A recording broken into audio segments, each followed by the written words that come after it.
Welcome to my podcast, Season 1 Empowered Talk, the gateway to a more empowered and enriched life. Empowered Talk is not just a podcast, it's a transformative journey that unfolds every Monday at 2 p.m., bringing you compelling success stories. So before I introduce my today's guest, I would like to share something about me.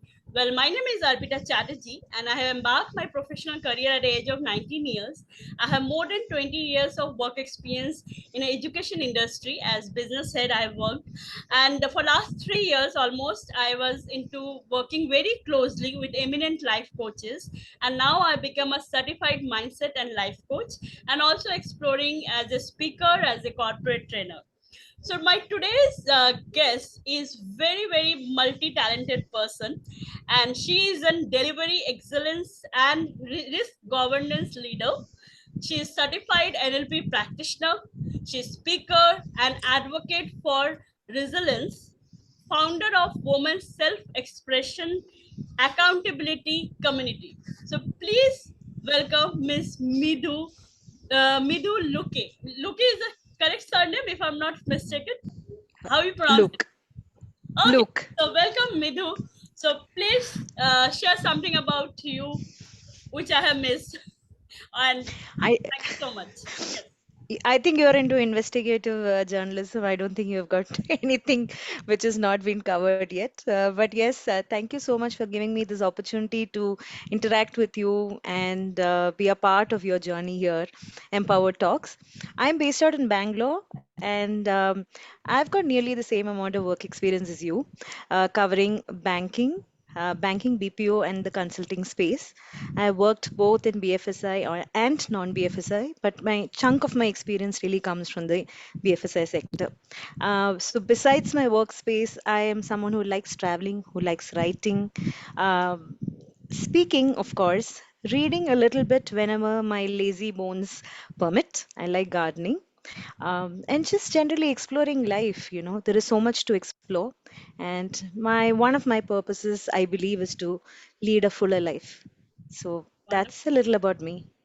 Wonderful, amazing. And as I know that when the person is have have hobby of reading, definitely they are have hobby of writing also. And I know that recently you have written one book also. So share something about your book and what are the takeaways that the readers can get from your book.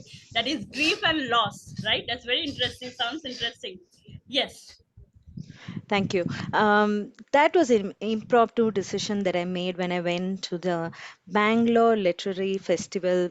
I think it was in December 2022. And I decided that, maybe I'm going to put out that just gave me the inspiration to really put down what is it that I want to write. And the topic that came gushing into my mind was this of grief and loss. So that is something that we all experience in our lives. There is no way that you can you know escape from grief and loss. So while I was sitting there at the expo, and I don't think there were any books or any topics which were discussed about this. It was a bubbly evening, a vibrant evening with a lot of music and drinks and food and all of that. But I sat there in the midst of all those people, and I wrote down, this is the exact sequence in which I want to write my list of poems. So, and in my book, you have about 21 poems, all of them heartfelt, uh, maybe drawn from my experiences in life, maybe the experiences of others that I've seen in life, but all of them are really something that I've seen, elements of something that I've seen here and there, very much inspired by the happenings around. Yeah, that is a little bit. It's exactly 1 year since I released. It was the book, April 24, 2023. That is when it was released. Oh yeah, your name. That name of the book also sounds very interesting. So how? What motivates you to write in this topic particularly? What motivates you? Okay, so I'll talk a little bit about what's happening with me currently as well. So that book was written, and I kept my writing habit or the intention to write all packed, neatly sealed somewhere up in the cellar. But again, I took it back up this year, And I've seen that my audience, people who read what I write on LinkedIn primarily and a little on Instagram. I also do have a little bit of regional language presence on YouTube, which I rarely update. I'm not a very organized, person in that sense. I want to. That is my dream. But coming back to your question, so I've seen that the audience resonates more with my real life experiences or topics related to resilience than anything else.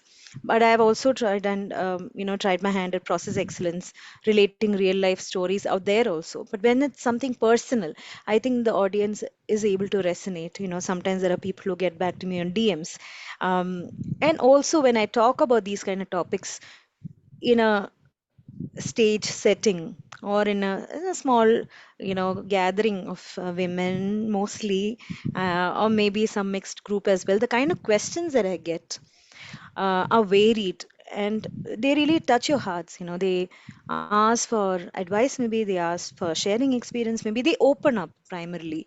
People you don't know, people you haven't met, they open up and they share a bit of their life, and they just look at you asking for suggestion. They don't say, can I have your advice? Sometimes they say, maybe you've gone through all this, can you tell me what you've done? So it opens up conversations. Naturally, when you talk about yourself in an authentic way, you may not need to get very personal into your life, but the very fact that you experienced a few of these emotions, people suddenly strike a balance of a chord with you, rather, a chord with you, and you're able to take those conversations forward. Maybe you will not meet them again in life. Maybe it's only those conversations in LinkedIn, but there is definitely a connect. So that's what makes me right, and that's what makes me right on my niche, which I've chosen as resilience and personal growth as well. Wonderful. It's really, really awesome. So, I would like to ask you that, in your opinion, like, what are some effective strategies for navigating grief and loss, both personally and professionally? Losses do happen, and associated with this is the emotion called grief. There is no point in looking back. One can only look forward, because life is in today and tomorrow and not in the yesterday. Having said that, I'm someone who lives in the past quite a bit. Every day I go back and live in the past, then wake up and come back to the present and look at the future as well. Maybe as human beings, as people who are thinking, feeling creatures, we cannot escape from that. But something that I would like to advise everyone who's watching your podcast is look forward, move forward. I have something that reminds me of this. Can you see this? Yeah, yeah, I can. These are three arrows. It basically says go forward, move Wow. forward, Wow, what's the and meaning not, behind? not get stuck. Wow, that Not get sounds. stuck. When you look at it, when you are in that rut, when you feel that all your energy is getting sucked up, when you feel that I have not achieved as much as the others, life has not been fair to me. This is just not fair, that in spite of being a devotional person, in spite of being deeply feeling spiritual person, these kind of things should not have happened to me. Where is God when I have been grieving? Where is God in my troubles? When you get to that mode, we all do, and we all have a fight with the Almighty, with that greater power. We all do, right? Not fair. I think that one advice that I have for everyone is to keep moving, keep looking forward, build a support system. Or maybe you already have a support system, rely on that support system. Don't be very shy, or don't be very self-conscious when you ask for help. This is why we, as a human social community, we exist, so that we are able to support each other and be with each other in times of need, in times of happiness, in times of grief. So rely on your support system, and don't think you can come out of it just like that. Navigating through losses, through grief, does take time. It could be 3 days for some. Well, I really don't think it'll be 3 days for anybody. It can't be 3 months also. It probably might be um, when especially you're talking about loss of life, and that too an untimely loss, it might take years for you to come back, which also means that you are probably not your productive self. You're probably not at that frame of mind where you can deliver, where you can think, where you can proceed with your life in the fashion that you would like to. But hey, you're not responsible for that situation. Life happens.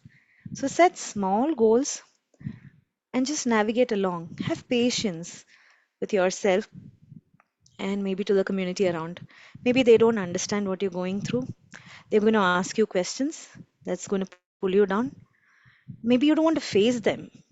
Listen to what your mind says, what your heart says. If you want to take a break, do that.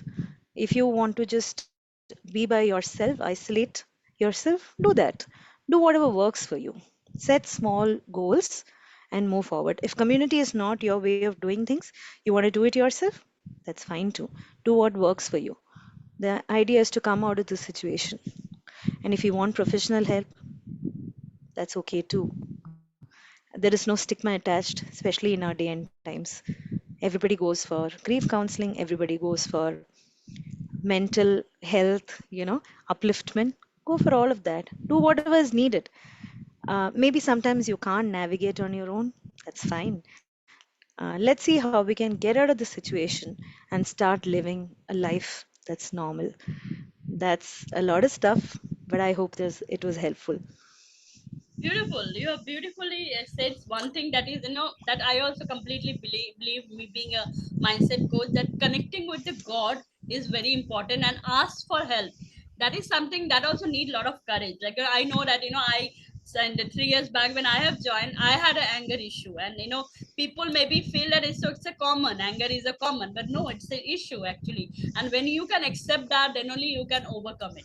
So it beautifully you said that connecting with God. So, and as you are already an NLP practitioner, so what are the rituals that you are doing to connect God, so that my audience can also get some kind of help? Like, what kind of rituals you are doing? Okay. Uh, Not only am I a spiritual person, I'm also a religious person. I don't want to bring too much of religion out here, but some things that have worked for me, I'm only happy to share. So, one thing is I start my day by meditating on Bible verses. I'm a Christian, I'm a practicing Christian. So, I start my day by looking at some Bible verses and see how it applies to me and see what I can do to make it practically work for me. I also come back in the night and see, what is it that I could have done to be a person that God would appreciate? Maybe what are the 10 uh, times that I might have disappointed Him?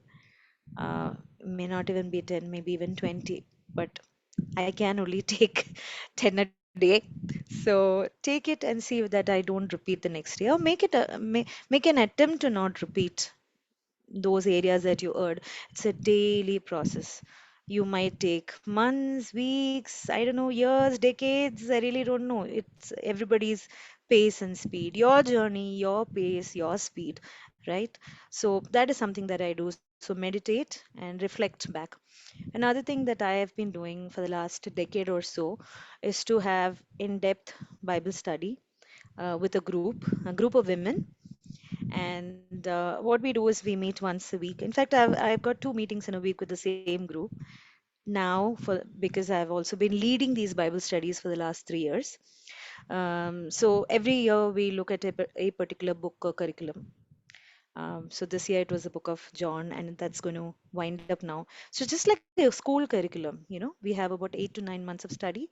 In between, there are these Christmas holidays, Easter holidays, all of that, and then we have a summer break, just like in a school curriculum. So this is something that happens for me, the Bible study, which is a part of my life for the last decade. Yeah, I think these are some of the things that I really do. And then another spiritual practice of sorts, which I'm trying to cultivate. I'm not really regular at it. I'm trying, is to journal, which is, an offset of what I said initially. What are some ways I would have disappointed God? That's my way of journaling. But I also write down, when I really feel nothing in life is going well. Why me? Right? when it goes in that direction, something that we all do, right? Something that NLP practitioners also advise is write down things that you're grateful for. That's going to make you feel powerful. That's going to make you feel, um, maybe it was just not your day, but it's not that everything is going wrong. That gives you a lot of inner strength as well. Arpita, I think you're on mute. Okay, yeah, it's actually, you are absolutely right that like gratitude practice is something very important, because we can't experience two emotions at the same time. Either we always been a complaint mode, blame mode, or in a gratitude mode. So that's, you are really beautifully said that gratitude practices really help us to not only connect with God, but of course we can be like thankful to what we have got. We are not crying for what we don't have. So now, like as we are talking about gratitude practice and connection building and all, so could you share some insight from your experience founding a woman's self-expression accountability community that you have built up, and what impact has it had on its member? Like what kind of impact you are giving up, because I have heard about this community that you have started, so share something more about it. Okay. It's a very new community, Arpita, and I really started this because I just thought I want to get back into writing. That was about a year plus after the book was, yeah, about a year after the book was published.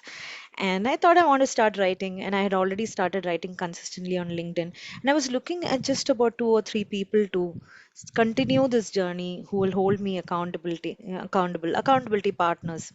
But to my surprise, two or three grew into a group of 30 in about 2 to 3 weeks' time. And as a group, out of the 30, 15 of us were active. 15 of us wrote about 150 articles, poems, all of that put together. So 150 pieces of work. So that gave the entire group a feeling of victory, a feeling of fulfillment, that you can do something in spite and despite of all the busyness that we have in our lives, right? And since it's a group of women, you could talk about a lot of topics unabashedly. You could share your fears, you could be vulnerable on various topics. And there were also these threads of commonality that, we as women could find, when we spoke about certain things. Our experiences really could shine through our words.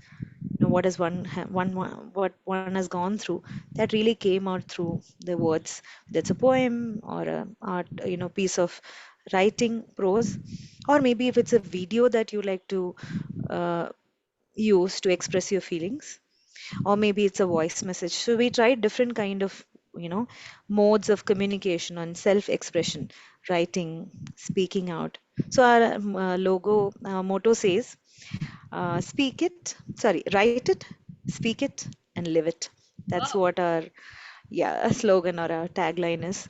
And I see a lot of people are very enthused about it, writing and doing things with passion.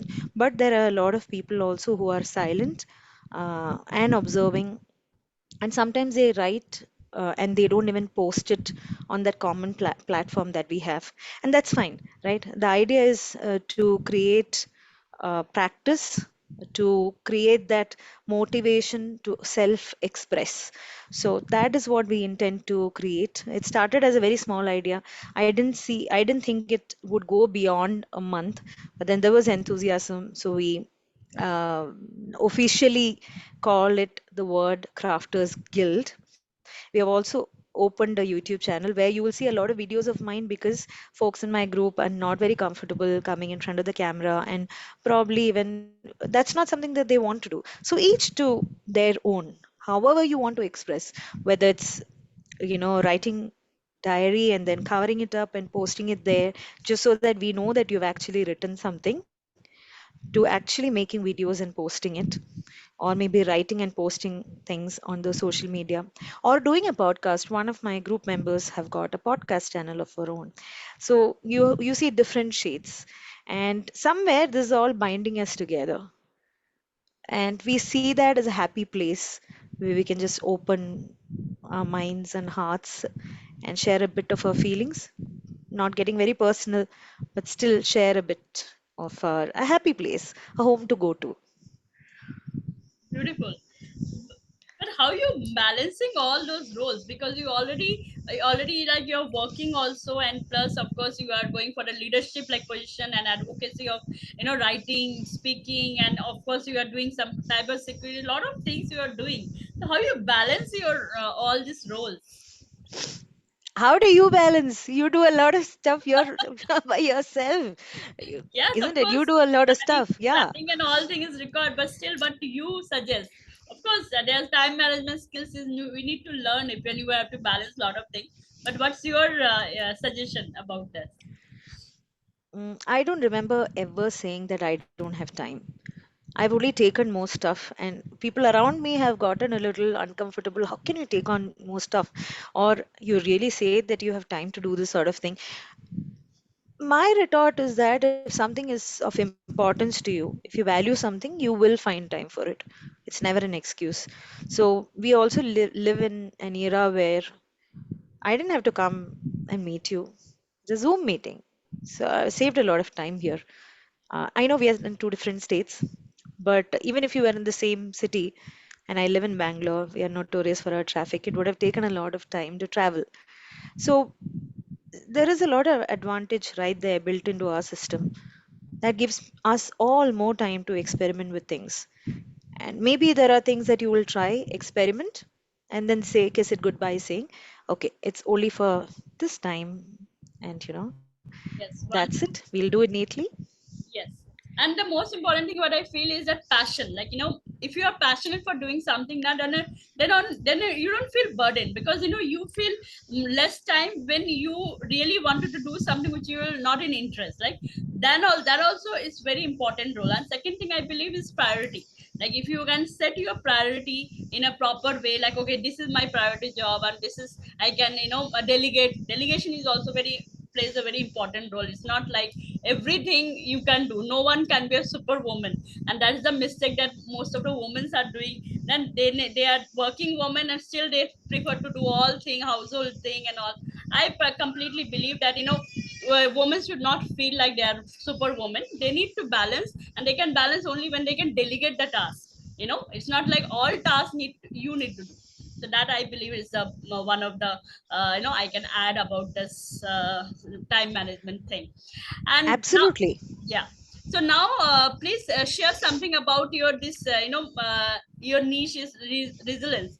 Resilience is something is very important for everyone. Need this resilience. So share something about all the strategies or all thing that you are talking about resilience, and how you are helping women in this resilience thing.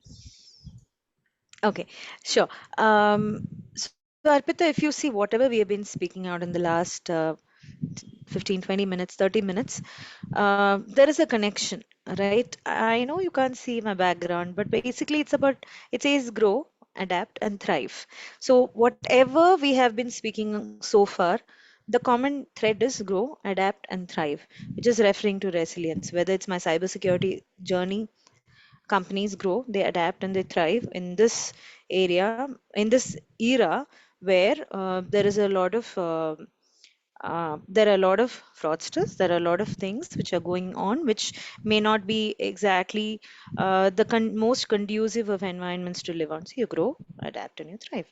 Your processes in your organizations and at your home and in your personal life, as as you evolve, you have to grow, adapt, and thrive.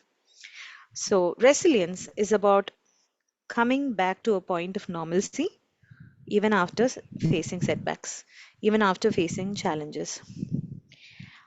Um, let's say a child is riding a bicycle and he falls down or she falls down.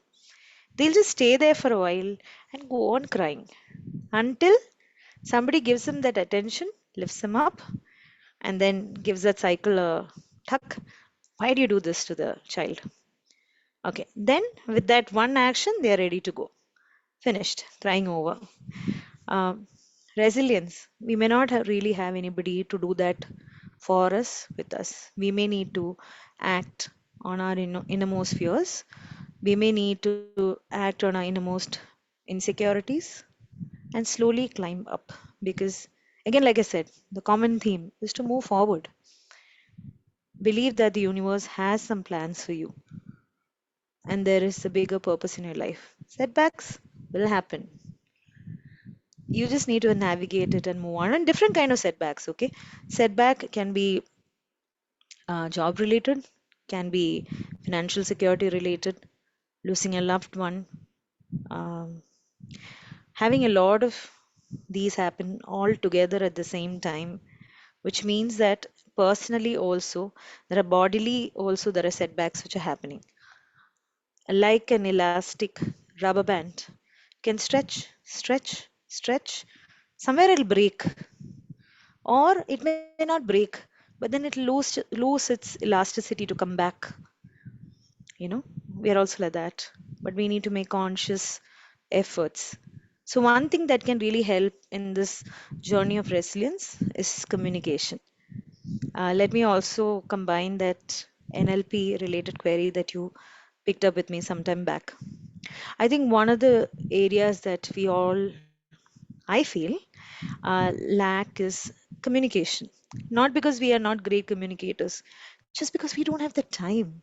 We are dabbling too many tasks. You have to finish this and move on to the next. And we are thriving today in the world of WhatsApp, where you don't take a moment to say thank you. You don't take a moment to say job well done. It's all emojis, you know. That's about it. Very So there's no conversation that's happening. very I'm very old fashioned, very old fashioned. I get lost in the midst of all this. Um, and which also means that, in spite of practicing this, I find it very difficult to navigate through a conversation when I encounter this giant called emoji. Once you give me an emoji, then I'm lost. I don't know what to do, how to take this conversation forward, you know. I try to mirror what you do sometimes, what the other person do sometimes, you know.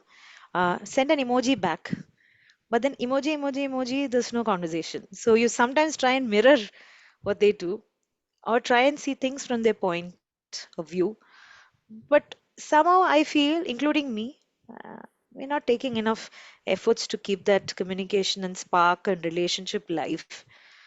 Um, yeah, so you asked about resilience. Resilience is to find and navigate through these uncertainties in various ways. So if it's about financial, resilience, you've had a setback, slowly start replanning your finances again.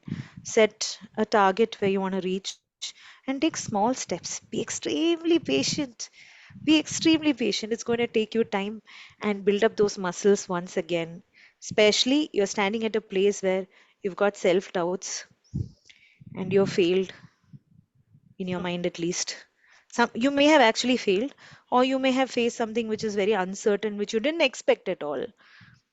Whatever it is in your mind, you're a failure at that point. Nobody cares about you. They are going on with their life. But in your mind, you're like, what does the other person feel about me? So to get out of all of that and navigate, all of that is resilience. I would direct your podcast base who's watching this to go into my profile on LinkedIn. There are different kind of setbacks and losses that I've mentioned there, and there is a series called the Resilience series. You might find it helpful. Definitely. I'll share your LinkedIn profile to my description so that people can see. And you very well said, because challenges are part and parcel of our life. So thank you so much, Midhu. It was superb communication with you, interaction with you. It was lovely interacting with you. And we have just 3 minutes more. So just share some closing message, and what message you'd like to give to audience. And I'll request all the audience. Clarity comes by engagement. So more and more, put a comment, like what takeaway you have got from this podcast, and ask more questions so Midhu can help you to resolve that all those answers also. So ask more and more question, and quickly, you have only 2-3 minutes left. So for so just quickly share some message, closing message that you like to share to our audience. Thank you. We are on a journey of moving forward. We are trying to grow, adapt, and thrive. So you must be seeing a goal there. Set realistic goal. Today, if you have 500 rupees in your pocket, in the next 1 year, if you say that you want to have 10 crores, I don't know if it's realistic. Set smart goals, specific, measurable, attainable, realistic, and time bound goals. We as women, let me just talk about myself. I plan my day. I think I can do 10 tasks. Even yesterday, this happened. I feel I can do 10 tasks. Each of these tasks take time. I easily just discount it. I plan for 10 tasks, nothing less than that. I can actually do 4. That's not realistic. Set realistic goals. Make consistent efforts. Sometimes you might just get something wrong. You might have to rework. That's okay. It's okay to make small little progresses, but you should move forward daily. Confucius said this, and these are not the exact words. It's okay to make small progress, but progress daily, move daily. So that's what my message would be. Set smart goals, realistic goals, be persistent, progress daily. And to just conclude, it's your journey. Do things at your pace. Don't compare. Wonderful. Don't compare even with your yesterday because you have changed from yesterday. If you're a person who's faced a setback, your energy levels, your abilities would have changed.